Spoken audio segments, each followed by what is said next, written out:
Bienvenue Sarah, bienvenue à cette entrevue.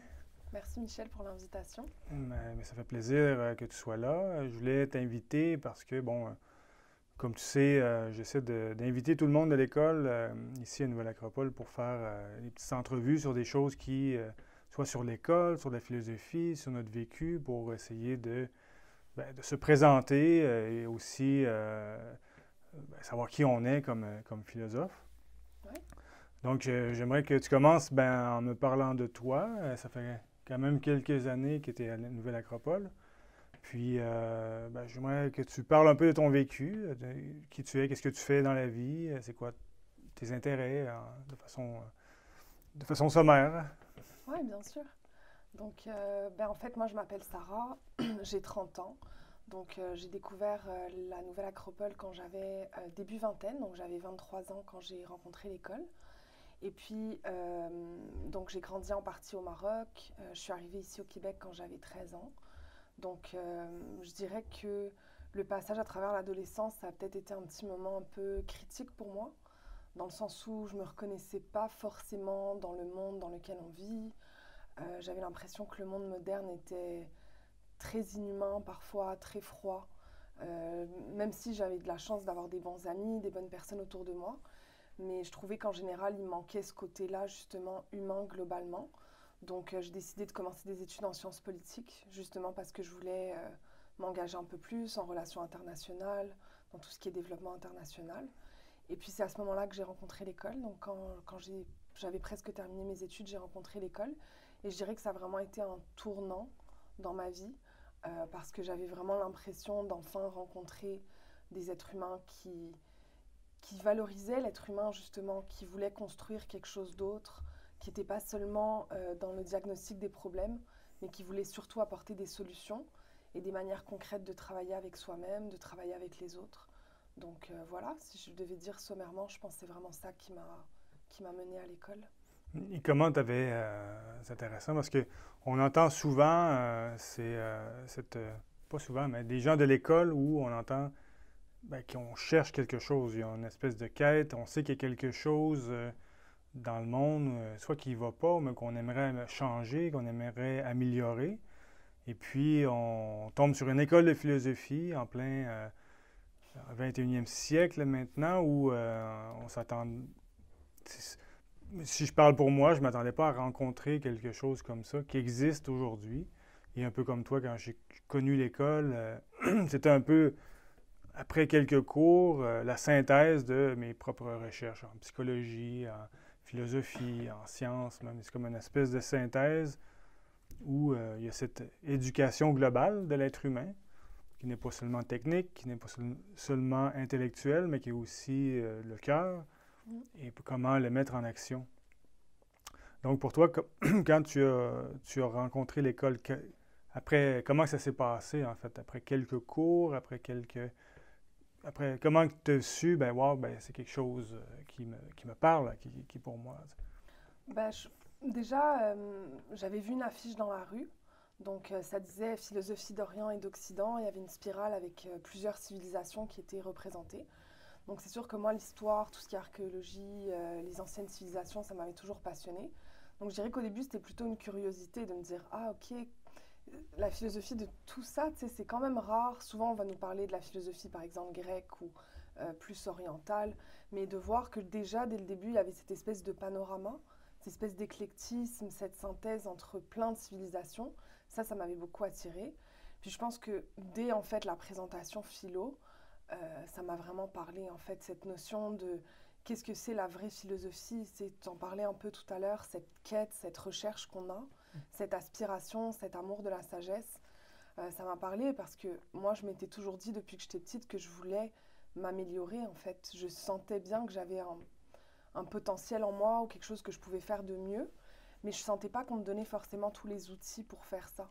Tu sais, on me parlait d'études, oui, c'était intéressant mes études, mais c'était surtout un niveau intellectuel, tu sais, on nous parlait d'apprendre des dates, de connaître des choses, mais je sentais pas qu'on me donnait des outils qui allaient me permettre de m'améliorer en tant qu'être humain. Ou bon, je sais qu'aujourd'hui on a plusieurs livres, par exemple sur la méditation, vivre le moment présent, des choses comme ça. J'étais passée un peu par là, mais je sentais pas que je pouvais le faire par moi-même. Mhm. Tu sais, je m'assoyais chez moi, j'essayais de méditer, mais pour moi, méditer 30 minutes, c'était pas forcément l'angle qui me parlait le plus. J'ai rien contre la méditation, mais je me disais, il me semble qu'il me manque des clés ou il me manque des personnes surtout pour le faire avec moi ou pour m'apprendre ben, comment faire, qu'est-ce qu'on va être les premières étapes. Donc dès que j'ai eu les premiers cours, c'était vraiment le côté autant de parler de chaque atelier, donc qu'est-ce que l'être humain, par exemple la philosophie de l'Égypte, du Tibet, de la Grèce, mais surtout l'aspect pratique en fait qui était donné. Mhm. Tu sais, on nous donnait à chaque cours un exercice. C'est un exercice simple, mais ça nous permettait de, pendant la semaine, continuer à y réfléchir, à travailler là-dessus. Donc je dirais que c'est vraiment ces outils-là qui m'ont fait accrocher à l'école et les gens aussi surtout. Mhm. J'ai beaucoup aimé les gens qui faisaient partie de l'école. Oui.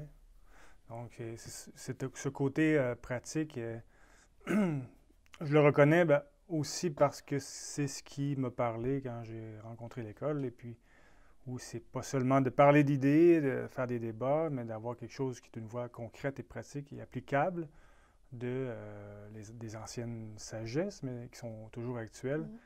Donc, c'est un vécu qui est pour moi, je pense que je suis quelqu'un de concret, je suis en sciences appliquées là, comme ingénieur, et puis j'ai toujours aimé la science, mais aussi son application. Et puis, la philosophie à la manière classique, c'est cette application et cette quête, comme on le dit, de vérité, de quête de vrai, de juste, et comment le vivre dans notre quotidien. Mhm.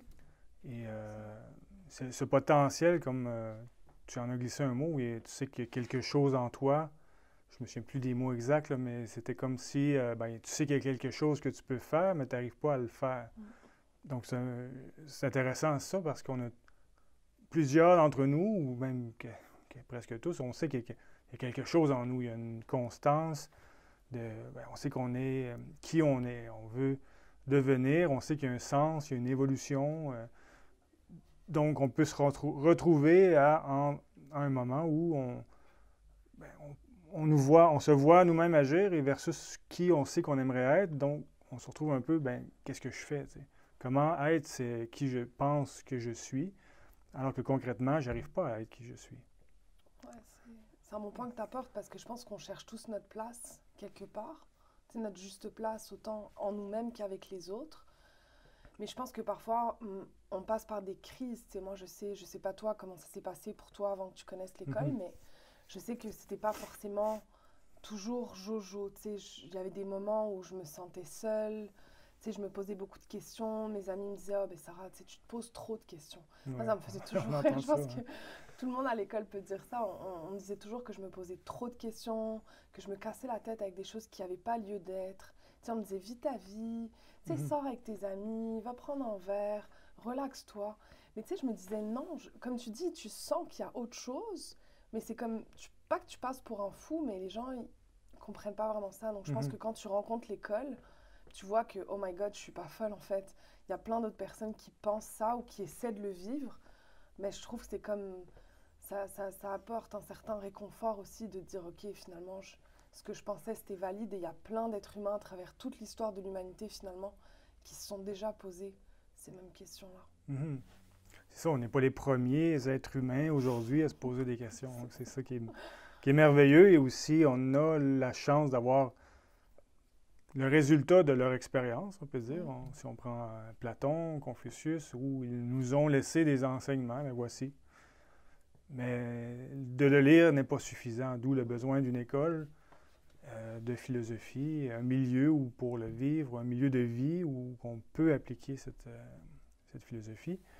Et donc, donc, quand tu es arrivé à l'école, bon, tu as suivi, il y a plusieurs... j'aime bien la comparaison qu'on fait maintenant, c'est comme les arts martiaux où, on disait avant, il y a des cycles, mais maintenant, c'est plus, il y a différentes ceintures. Donc, chacun à nous de savoir quand est-ce qu'on s'arrête. C'est-à-dire, si je veux faire un bout, j'arrête. Mais on peut l'apprendre pour toute la vie, un peu comme les arts martiaux ou la musique, peu importe. On n'est jamais rendu à la limite de l'art, si on veut. Donc, il y a toujours à apprendre. Et aujourd'hui, on en a besoin plus que jamais, ou de philosophes, de gens qui s'impliquent, qui s'engagent à devenir les exemples, ou plutôt le changement qu'on veut voir dans le monde. Mais parlons aussi de ton travail professionnel. Comment tu le rejoins avec qu'est-ce qu'on apprend en philosophie? Est-ce qu'il y a un lien qu'on peut faire? Ouais, bien sûr. Ben, je dirais, tu sais, t'en parlais un peu tantôt, la philosophie appliquée ou la philosophie comme un mode de vie. Moi, c'est vraiment ça que j'essaie de faire dans ma vie de tous les jours. C'est que finalement, on se rend compte que tout ce qui nous arrive, c'est pas un hasard. Puis on peut apprendre de chaque situation finalement. Oui, on va faire des erreurs, évidemment, on est humain. Mais on peut toujours se corriger, on peut toujours tirer une leçon de ce qui nous arrive. Donc moi, dans le cadre de mon travail professionnel, je travaille en immigration, donc dans un cabinet d'avocats en tant que coordonnatrice. Donc j'ai fait aussi une formation complémentaire en tant que consultante en immigration pour me donner justement un peu plus de bagages. Et je te dirais que j'utilise tous les outils qu'on nous montre à l'école quotidiennement. Parce que bon, ben, on doit gérer des personnes qui sont dans des situations précaires au Canada, qui sont par exemple sans statut légal depuis plusieurs années, qui sont vulnérables. C'est sûr qu'entamer un processus d'immigration, c'est souvent stressant. Il y a beaucoup de documents, il y a beaucoup de formulaires, beaucoup de choses à gérer. Donc c'est vraiment un accompagnement, je dirais, de calmer la personne, de lui expliquer qu'on va travailler ensemble en partenariat, que je suis là pour l'aider. Le côté émotionnel aussi. Parfois, par exemple, des couples qui sont séparés, des gens qui sont loin de leur famille, loin de leurs enfants. Les processus en plus administratifs avec Immigration Canada prennent tellement de temps, surtout là, depuis le début de la pandémie, c'est encore plus amplifié. Donc, je dirais que oui, ça m'aide aussi à me recentrer. Tu sais, parfois, il y a beaucoup de choses qui arrivent dans la journée, le téléphone, les courriels, des situations d'urgence. Donc, des petits exercices simples de concentration, par exemple, qu'on fait à l'école, que je peux pratiquer pendant la journée. Ou des fois, par exemple, je me sens partir dans un stress ou quelque chose, donc là, je me ramène. J'essaie de voir un peu, me scanner intérieurement. Ok, là, est-ce que je suis en train de partir dans le stress? Quelles sont mes réactions, en fait? Donc, c'est intéressant de voir aussi comment on peut réagir. Mais surtout de voir qu'on a un impact. Donc, je sais que je l'ai remarqué avec mes collègues. C'est parfois juste une parole rassurante, sentir que ton collègue ou ta collègue est stressée. Tu peux, par exemple, avoir l'espace qui est assez dégagé pour aller l'aider, pour lui donner un coup de main, juste pour lui faire une blague, pour faire sourire la personne, des petites attentions aussi. Donc, non, je pense que peu importe notre métier, on peut tous être philosophe et je pense que le monde aurait intérêt à avoir des philosophes, comme tu le disais tout à l'heure. Toi, tu es ingénieur de formation. J'imagine que dans ton travail aussi, ça doit te servir quand même. Et c'est ce que j'aime à l'école, c'est qu'on a tous des casquettes professionnelles différentes, mais on a tous ce lien-là qui nous unit, qui est finalement comment on se relie aux choses, peu importe notre métier ou ce qu'on décide de faire dans la vie. Tu as dit une clé importante aussi de l'appliquer, d'apprendre à se connaître, d'apprendre à aller vers le meilleur de soi. C'est un peu ce que vise la philosophie. Mais aussi d'être utile aux autres. Bon, ça, c'est une autre clé de l'école, de la philosophie. Et on l'a ici, être volontaire. Je ne sais pas si la caméra, on va le voir, mais les différents axes de l'école avec les vertus qui vont avec. Mais c'est ça, d'arriver à être... d'apprendre assez à se connaître et rester stable pour ensuite aider les autres. Ouais. Comme tu dis, à ton travail, ou avec la famille, j'imagine, c'est la même chose. Et puis, les amis.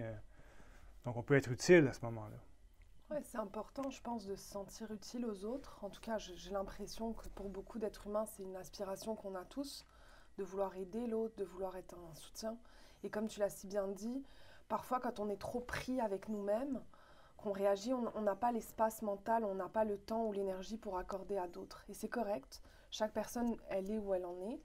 Mais c'est vraiment intéressant d'arriver à se connaître un peu plus pour justement être capable d'aller aider quand on a besoin de nous. Ça peut être un petit truc, ça peut juste être par exemple un sourire à un inconnu dans la rue ou être dans une file d'attente, sentir que quelqu'un est impatient par exemple, le laisser passer devant nous parce qu'il a juste un article. Donc peu importe, tous les jours je pense qu'on a des occasions d'être plus en harmonie les uns avec les autres parce que le monde a besoin de ça, je pense. Le monde souffre beaucoup, tu sais, les gens sont très stressés, anxieux, vivent beaucoup de difficultés, que ce soit financière, familiale.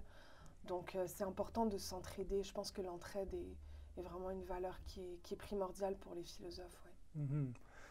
Encore plus en ce moment historique, le moment historique que l'on traverse collectivement avec cette crise qui, on dit sanitaire, mais il y a une crise à plusieurs niveaux, bien qu'on les voit moins, mais crise environnementale, crise économique latente, crise sociale, bon, il y a différents niveaux. Donc, il y a quelque chose, on est dans... Et on le sent où on est à un point tournant de façon historique dans le monde actuel. Et tout le monde sait qu'il y a quelque chose qui doit changer, qui va changer, qui doit changer. Mais comment y arriver avec la philosophie? Bon, peut-être une clé qu'on peut apprendre pour traverser les crises. Tu en as parlé un peu aussi dans ce que tu as dit.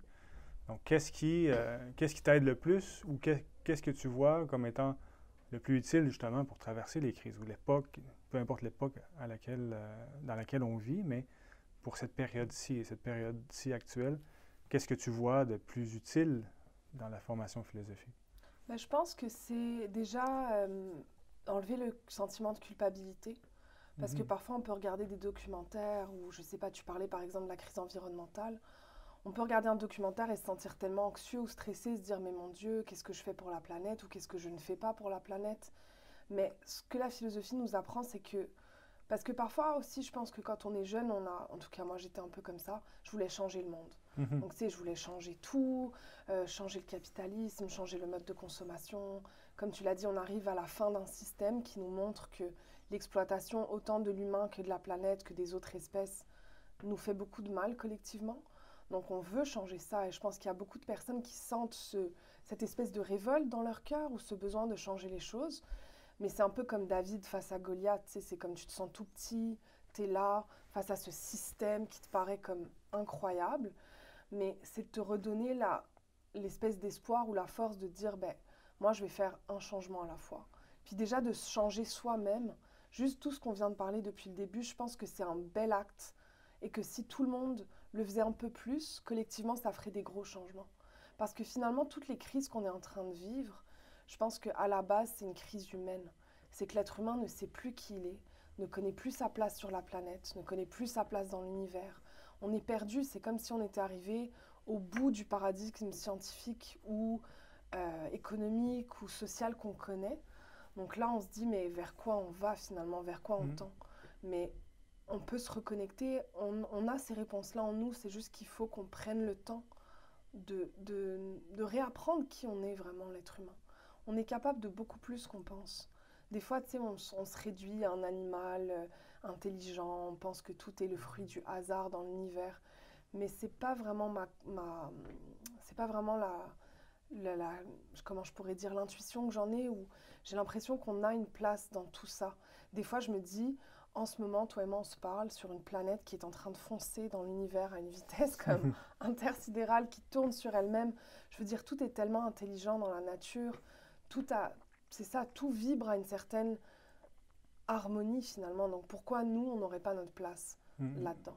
Et je pense que c'est un peu ça, c'est qu'on doit retrouver qui on est vraiment. Et ça va nous aider, je pense, à passer à travers les crises. Parce qu'au moins, on aura cette petite stabilité en nous de savoir que, ok, je sais qui je suis, tu sais. Ouais, c'est vraiment inspirant, mais et aussi de se rappeler, comme tu l'as dit, on est sur une planète qui tourne, qui est en mouvement, dans une galaxie en mouvement, et en même temps, en nous-mêmes, il y a un microcosme intérieur qui est en mouvement. Il y a des milliers même des millions de processus en même temps qui sont dans le corps humain. Donc, chaque cellule a sa place, son rôle à jouer. Chaque bactérie dans le corps, mais aussi à l'extérieur. J'ai écouté une vieille émission de David Suzuki récemment, et c'était Nature of Things. Il y avait un nom en français, là, j'oublie, là, mais il prend une poignée de terre dans les mains et il dit juste dans ça, il y a des millions d'espèces d'organismes vivants, juste dans une poignée de terre. Donc, imaginez, et tout a son rôle à jouer. Donc, l'être humain a aussi son rôle à jouer. Ouais. Et puis, la philosophie, justement, comme tu l'as dit, nous permet de retrouver ce rôle, de se reconnecter à ce rôle et de redécouvrir ce qu'on a à faire comme être humain, qui on est. Ça me fait penser aussi, pour changer le monde, Sénèque, Épictète, je pense qu'il disait de savoir ce qui dépend de nous et ce qui ne dépend pas de nous, et savoir trouver la différence, c'est-à-dire la philosophie nous libère parce que, justement, nous pouvons savoir sur quoi on peut agir, sur quoi on peut travailler, en fait. Et laisser de côté ce qu'on ne peut pas changer. La crise actuelle, on ne peut pas faire grand-chose, mais comment on y réagit, ça, on peut faire quelque chose. Ouais, une belle phrase que tu cites là, parce que c'est ça, parfois on ne sait pas, tu sais, on se base sur des choses dont on ne peut pas changer, en fait. Tu sais, par exemple, parfois on voudrait que les autres personnes changent autour de nous. Tu sais, on se dit, ah, je suis malheureux, parce que, je sais pas moi, mon copain, ma copine, mes parents m'énervent. Mais on n'a aucune capacité de changer une autre personne, c'est impossible. Donc ça va nous rendre très malheureux finalement, parce qu'on va essayer de forcer cette personne-là à changer. On va dire, non mais si tu m'aimes, tu ferais ci ou tu ferais ça. Alors qu'en fait, la seule personne qu'on peut vraiment changer, c'est nous. Donc c'est comme libérateur en même temps, puis ça donne aussi d'autres perspectives sur qu'est-ce qui est vraiment à faire, ou qu'est-ce qui dépend de nous, comme tu l'as si bien dit. Parce que non, je pense que l'être humain peut faire beaucoup de choses, et individuellement et collectivement aussi. Si on travaille tous ensemble et qu'on va dans une même direction, c'est presque rien n'est impossible. Je veux dire, on a envoyé des gens sur la Lune, même pas juste au niveau technologique, on a passé des crises humaines collectivement ensemble à travers toute l'histoire de l'humanité. Et parfois, ça prend pas beaucoup de gens, mais des gens de bonne volonté qui veulent vraiment le bien pour le plus grand nombre. Parce que parfois, on pense qu'on est dirigé par des personnes un peu égoïstes, qui veulent juste comme accaparer les richesses, toujours avoir plus d'argent. Donc non, je pense que le monde a intérêt à avoir plus de philosophie au quotidien à tous les niveaux. Parce que vraiment, je pense que ça peut faire une grosse différence, autant individuelle que collective. Ouais. Bon, ben merci beaucoup, Sarah. Sur ces bonnes paroles, je te remercie d'avoir accepté l'invitation. Et c'est sûr qu'on va te réinviter sur notre plateau amateur de vidéo. Plaisir. Et puis, on pourra continuer nos échanges et puis de parler de philosophie et de l'idéal philosophique. Avec plaisir, Michel. C'est toujours un plaisir de parler avec toi. Merci.